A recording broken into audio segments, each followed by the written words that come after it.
right, thank you for staying with Citizen TV. The State of the Nation discussion starts right now, where we talk about matters, politics, and everything in between there. We'd like to hear your views at Trevor Mbija at Citizen TV Kenya. Use the hashtag Citizen Daybreak. My guest already with me here in studio, His Excellency Dr. Matthews Owile, the Deputy Governor for Kisumu. Thank you for making time. Honorable Karoli Omondi is here, Member of Parliament for Suba South. Asante sana for making time. And Honorable John Nyutu, Senator for Murang'a, is also with us. Thank you very much for making time. We're still waiting for Javas Bigambo, a political strategist. As soon as he comes in, we'll rope him into the discussion. But gentlemen, let's start off with a look at the dailies. And the front page of the Standard, this is what they're leading with. Haiti, pain and death. They say Kenya's 15-month mission in Haiti ends not in triumph but in tragedy. 3 officers dead, families grieving without closure, and a force plagued by understaffing, poor equipment, and diplomatic missteps as the UN ushers in a new gang suppression force that might include the Kenyan officers or leave them out. The question lingers, and this is the question I'd like to hear Joe's reaction on. Was Kenya's costly gamble a symbol of solidarity or a reckless venture paid for in blood? Was this a symbol of solidarity or a reckless venture? Thank you, Trevor, and good morning to all the viewers. Good morning. I think the answer is in the last part of the last sentence.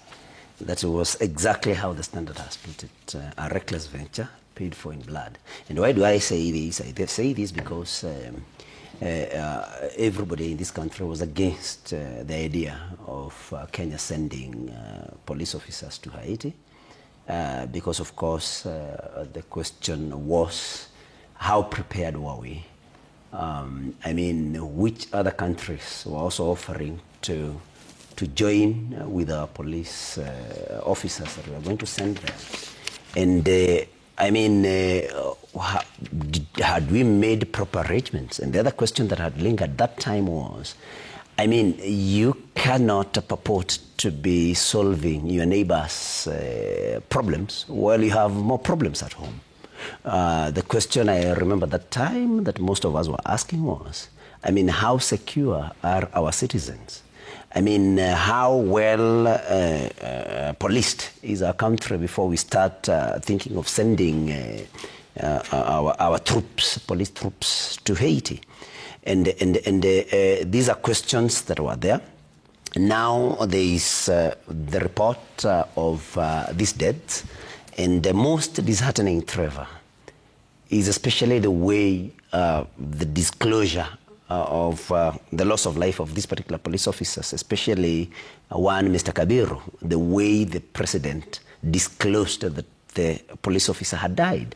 It was, to say the least, inhuman.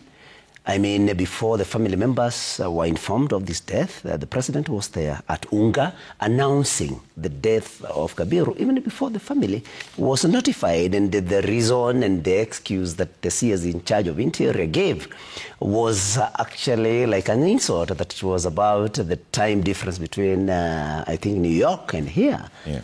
I mean, and there were those questions. I mean, the president's speech is not prepared that morning. It is a speech that is prepared days into, especially when it is about such an important international, engagement and congregation. I mean, so, mystery, disrespect for Kenyans and Kenyan lives. And so I agree completely with the Standard that it was a reckless venture, reckless because we did not consider things that we were supposed to consider. Yeah. And paid for in blood. Okay. But most importantly, the recklessness was actually displayed by President Ruto himself. Okay. In the way he announced the death of this one police officer, Kabiru. All right. But for the other officer who is said to have died through a road accident, I think a post-mortem revealed that that was true, that it was through a road accident. But Trevor, it was a mission that we should not have engaged in the first place. All right. Honorable Modi, was this necessary? Was this mission necessary to begin with? This was a big discussion at some point, including the disclosure that Joe is talking about in Unga about the death of Kabiru. But was this mission itself necessary? Trevor, I have a slightly different opinion on this matter. One of the books I read when I was a young man, and which opened my eyes to slavery and the impact of colonialism, is a book by C.L.R. James. It's called The Black Jacobins. The Black Jacobins are the Haitians, the first slaves who freed themselves and defeated none other than Napoleon Bonaparte to gain their independence and established the first African-run government. That was Haiti. If you study the history of Kenya, you'll understand the strong links we have with the Caribbean people. In where we are in Kilimani here, you'll hear of Marcus Garvey Road, George Padmo Road. These are people who contributed significantly to the liberation of Kenya and Africa as a whole. So we have very strong historical links. And Haiti is the poorest country in the Western Hemisphere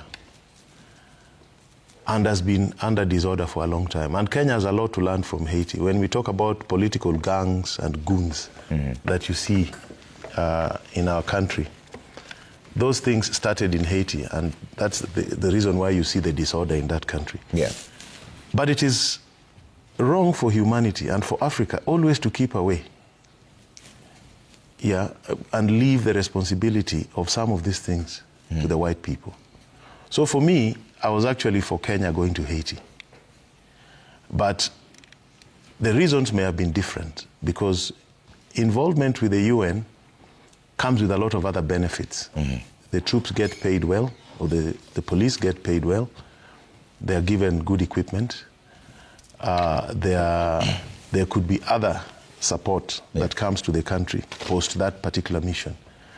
But you see, Kenya didn't go there alone. Kenya was supposed to be the lead mission. There were supposed to be other countries contributing, which did not happen. So it's the multilateral system, the United Nations in particular, and the United States that did not pull their weight. Not that Kenya was reckless to go in there alone. I've always wondered why, whenever there's an international crisis affecting people of black origin, Africans don't speak. We don't even make a contribution. We don't do anything. Haiti was plundered by France after they won their independence. The equivalent of $30 billion that was taken away. At some point, the Americans actually went with warships to Port-au-Prince, broke into the central bank, and took gold worth billions of dollars from Haiti. So Haiti has been mismanaged not just by its own people, but by the international community. And Africa has to speak about these things. We can't just keep quiet. All right. Let me hear what DG has to say about this. DG, was this mission necessary? Well, Trevor, first of all, thank you for having us here and having me all the way from Kisumu. I've just intimated that my brother John Newton seems to have a permanent seat on this table. Now, governments have to make decisions once in a while. And once decisions are made, they are taken to be decisions made by government on behalf of the country. And I remember the debate when, it was apparent that the administration, the Kenya Kwanza administration, wanted to send police to Haiti. And it divided the country, right in the middle. I am on record as saying that I didn't think the mission was necessary then. And, when you want to give out help, or if you want to give out something to anybody, you want to, first of all, also think about yourself. And I think what my brother John was saying is something that we need to really consider in our future engagements. If we are going to engage our police elsewhere, are we saying that as a country we are so well policed that we can now afford to offer that help, to any other place? I am of a different opinion, and then and now, that in terms of police involvement in any other case, even if not the Haiti one, I would prefer that we think about ourselves first. Your heart there pumps blood to itself first before pumping to the rest of the body. So we need to think about whether we are really where we want to be in terms of policing ourselves. Okay. But that said, as I've told you, governments make decisions. So they made a decision, they made it on our behalf, okay? Whether we like it or not, we have gone out there, we've lost some officers, we have picked, our lessons, and I am happy that the mission is coming to an end so that our brothers and sisters can come back home apply the skills and the experiences they have gotten in Haiti, back home, and hopefully, manage our security much better. Okay. So the administration, as it is, will have to live with it. Yeah. It is one of the things that probably, as Kenyans, we will use to judge them. Okay. Whether the decision they made was the correct one or not. All right. And joining us now is Javas Bigambo, is a political strategist. Javas, was this mission necessary, the mission in Haiti? Thanks, Trevor, for this invitation to join this very esteemed panel to engage in diagnostic discourse on matters governance and politics in Kenya. Jumping into matters Haiti, I would say that first, Kenya is a member of a responsible committee of nations. And by that reasoning alone, it's important for Kenya to always engage with other sister nations. I commiserate quite deeply with families, friends of those who've lost loved ones in the Haiti mission. But I think we must appreciate the necessity of Kenya, first of all, being a member of the United Nations, and secondly, remember that Kenya is also a member of the Organization of African, Caribbean, and Pacific States, which is a conglomeration of about 79 member states. And affairs that affect other countries are affairs that we must always be involved in. Trevor, it was out of judiciousness and conscientiousness of the spirit of the Committee of Nations that Kenya found it important to get to help the Haitians in trying to restore order in their country. And it was not just a mission that was left to Kenya alone. It was just leading the mission. Other countries are part of it. And the challenges that have faced that mission should not be placed upon the shoulders of Kenya alone.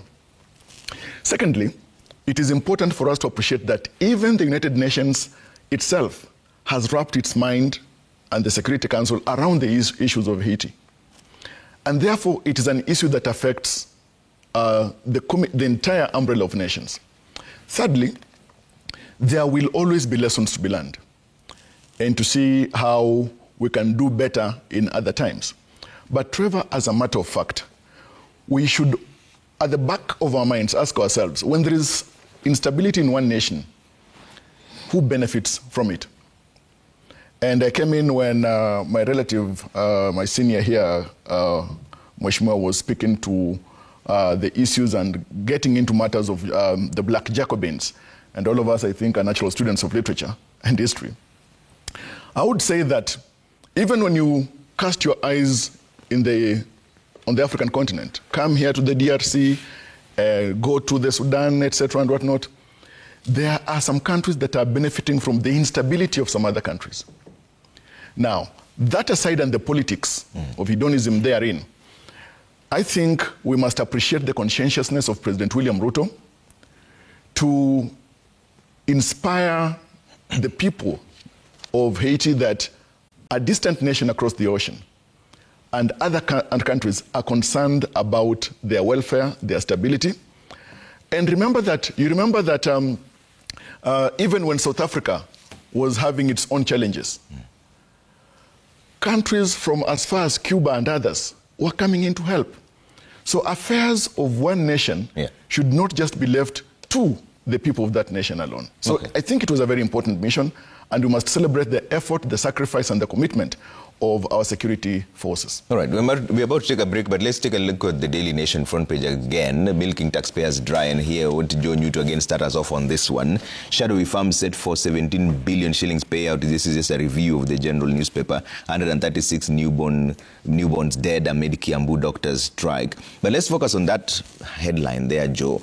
what is the best way of dealing with corruption in this country? Because this one now seems to be cases that have been won in the judiciary, but then the firms seem to have some shadowy conversations on the sideline. They're tainted in one way or another. You can see the SBI International fined over 9 billion by an Israeli court for bribing Kenyan officials to secure contracts. Now the courts have awarded it as 6.4 billion shillings over contracts that somehow was told. There's another one there in Abesa. The Spanish firm filed for insolvency in 2016, and Kentraco terminated its contract. An arbitration awarded it 8.7 billion shillings. How do you judge this? Is this corruption, or what is this? Because now this is certified court cases, but then they've been awarded, but the firms have questionable dealings. You know, sometimes in this country, Trevor, somebody wonders exactly where our problems emanate. Because sometimes the judiciary lets Kenyans down. Because like the cases that we have here of, you know, farms that like this the Kentraco thing, a farm that had been declared insolvent, and then still courts award such a farm, you know, billions of shillings. So sometimes the judiciary and these problems have been there, these complaints have been there, that the judiciary sometimes lets Kenyans down. In fact, even in terms of the kind of bail terms that they give to people, you know, prosecuted for corruption. And so I think the judiciary also will have to because they are Kenyans also. Most of the judges that we have are Kenyans. Mm-hmm. And they need also to look at this problem and not just look at the law. I think, I don't know what they call it in legal jargon, but I think the judiciary needs to make determinations in a way also, even taking care of the law, but in a way also that looks at other aspects of any particular issue. But Trevor, we also have this corruption because it is entrenched by, I think, high echelons in government, or those that serve in high echelons in government.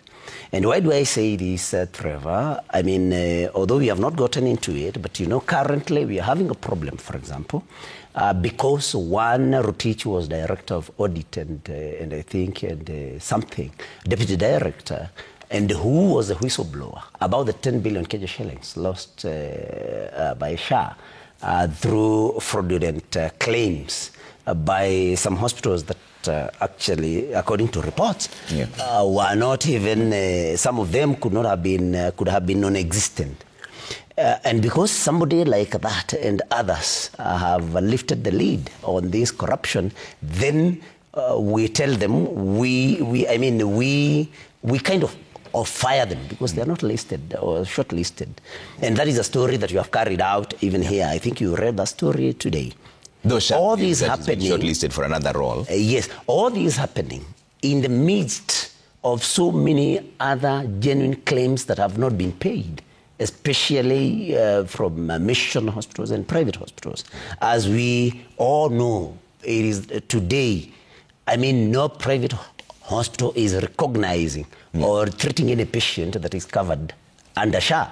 And that is something that is there. So what does this tell you? That that corruption is allowed to fight back.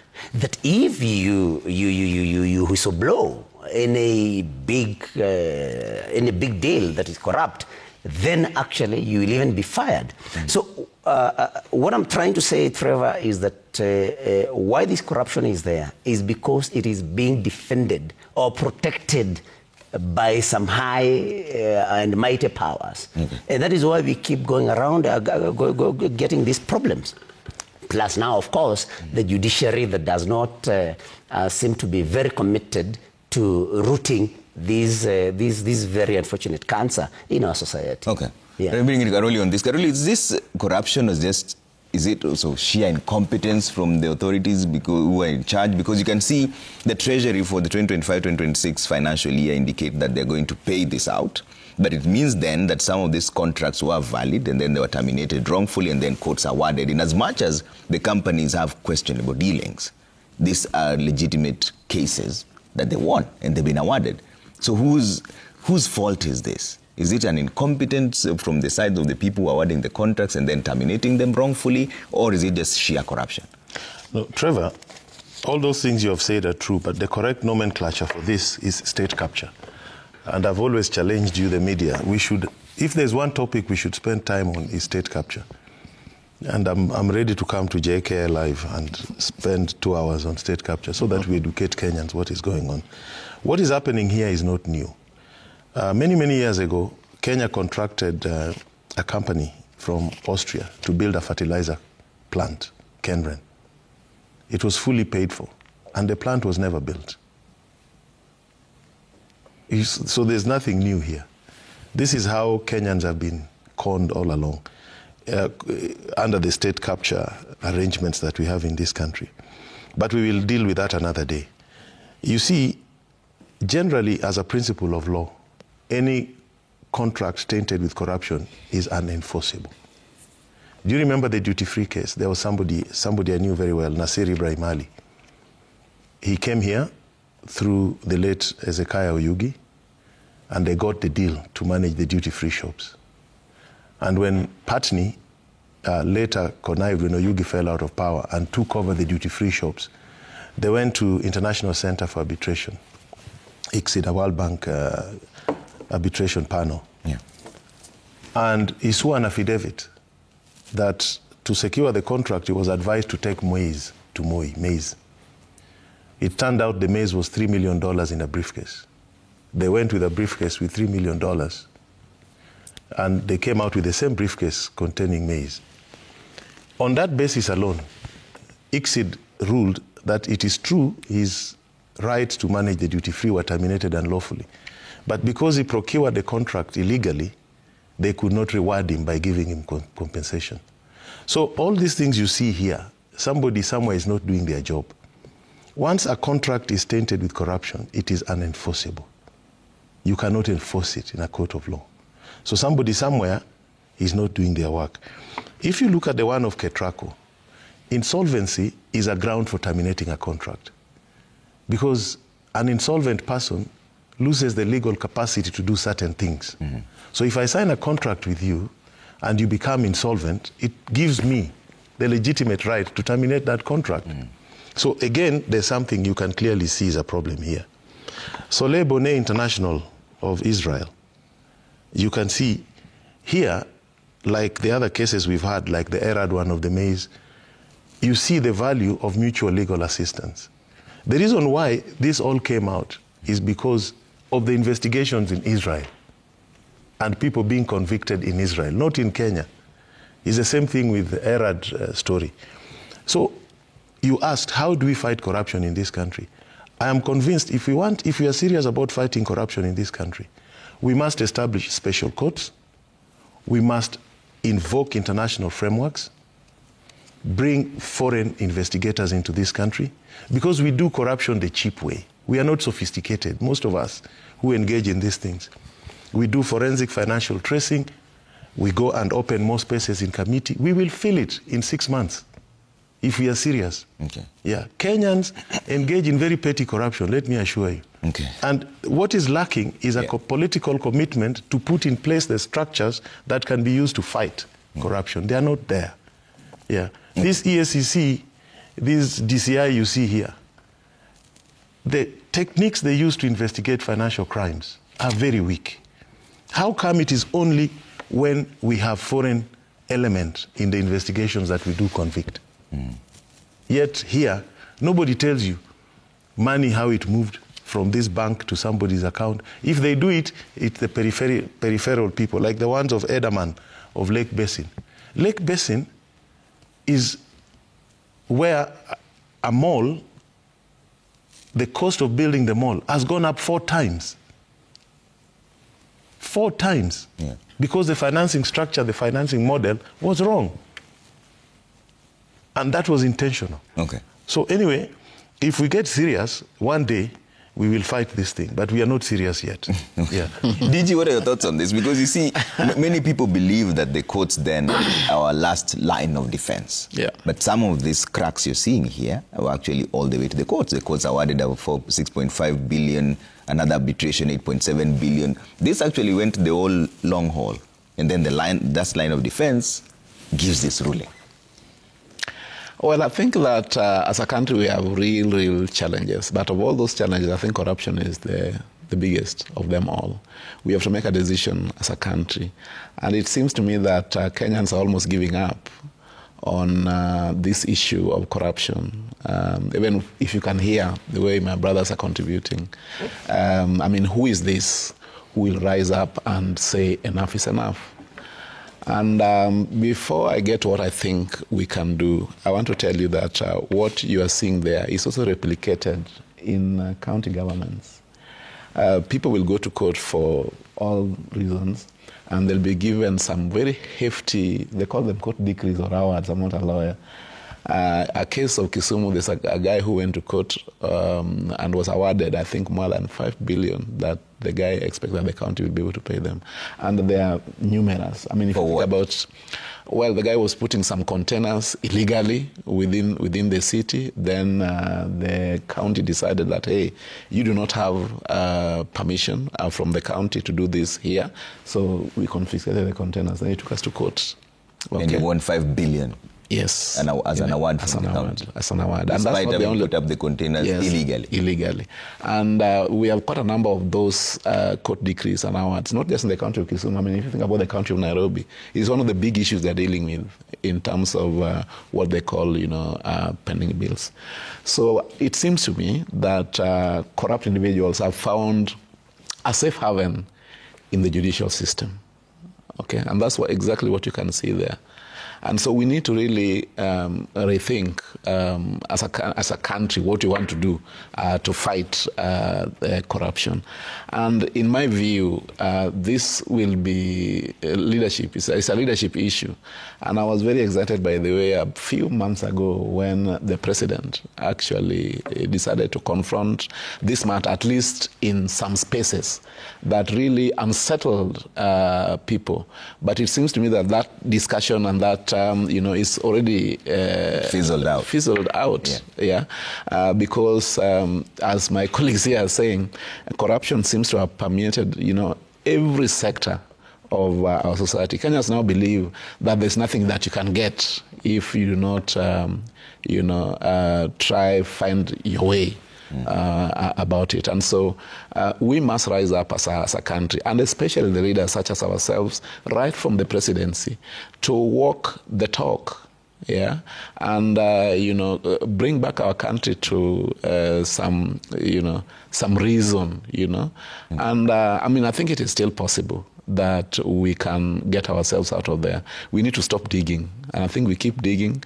I mean, there's nowhere you can turn. If you go to the judiciary, it is the same thing. You go to government offices, it's the same thing. Even in the private sector, it is the same thing. The same private sector coming to seek for services from the, public sector would always want to entice them. The more reason now you see all those cases that, we are talking about. So for me, it is leadership. Okay. The leadership of this country must decide to lead our people out of this mess. Okay. Yeah. Right. And also, just before we conclude, we have a very progressive constitution, and we have relevant organs, of government that should fight corruption, but in a manner that conforms to the current trends. Yeah. The DCI, the EACC, they need to do something, man.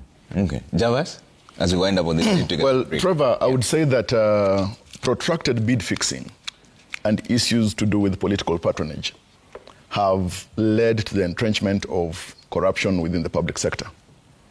And most recently, when President William Ruto signed into law the Conflict of Interest Bill into law, it signaled a new awakening and direction of the intention and desire under President William Ruto to fight graft.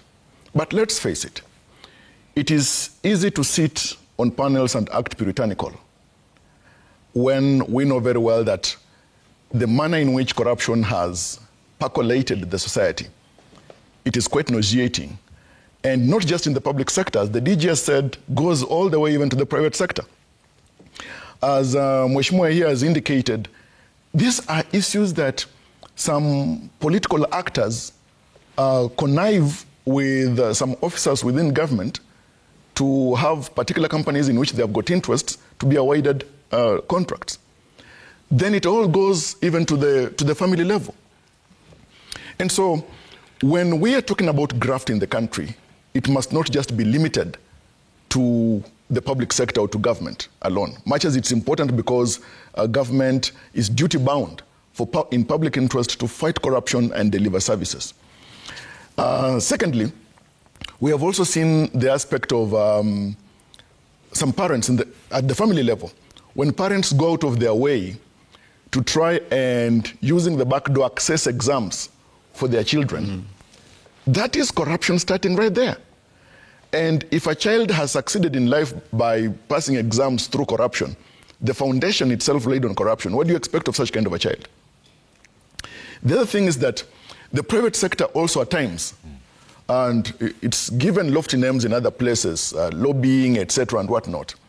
When some bills come here in Parliament, we see how, where some private companies have got particular interests, we see how the political space is interfered with for purposes of making sure that maybe a particular bill does not see the light of day. And so, for example, even celebrated legislators, as it is on this panel, it's important for us to say that corruption must be fought not just at the executive level. Yes, executive must fight corruption. Yes, the judiciary must fight corruption. Yes, the legislature must fight corruption. Additionally, Trevor, of course, and Honorable Karori here is a member of ODM, and we appreciate the partnership or the MOU between ODM and UDA. And one of the critical issues within that MOU is the issue of fighting corruption and wastage of public resources. Now, that is a bearing issue as a matter of making sure, and political goodwill, remember that the political pillar is significant in the Vision 2030. Yeah. It is significant in making sure that the political fabric is not only stretched but strengthened for purposes of making sure that corruption is fought and fought properly. All right. I would conclude by saying this, Trevor, that when we have sufficient political goodwill, right as it's been demonstrated by President William Ruto and Honorable Raila Odinga, if it will be followed by even legislators, and the president decried some members of parliament being conveyors of corruption and enablers of corruption, it is something that we need actually to fight. Okay. Look back, for example, even from 2014, when Kenya made history by coming up with the first Eurobond on the African continent. By 2016, Auditor General's report, the former Auditor General Edward Ouko, indicated that of the 250 billion shillings, 215.5 billion could not be accounted for. That there is corruption. The three major corruption scandals or financial scandals we've had in this country, one is Goldenberg, two is Anglo Leasing, three is the Eurobond scandals. Okay.